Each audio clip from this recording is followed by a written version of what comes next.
It's Money Money Day!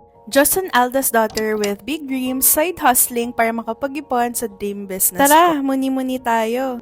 Noong high school ako, nasabihan ako na, Kyla, ang trying hard mo naman. Gets ko naman sila kasi sinasalihan ko lahat. Lagi kong ginagalingan sa academics, student council, varsity, journalism, even sa pagsali sa mga school clubs na may bayad na 20 to 50 pesos just to get in. Dito ko unang maramdaman yung ma-offend kasi ngayon naalala ko na everything I mentioned, pinaghirapan ko.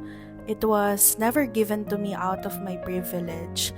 It was pure hard work and prayers. And somehow, all of these efforts I exerted was invalidated by someone who did not see me struggling. Ang totoo kasi nito, napalaki kasi ako ng mga magulang ko na hindi lang ako maganda. Lahat ng bagay pwede kong magawa kung matututo lang akong mangarap, magtrabaho at maghintay.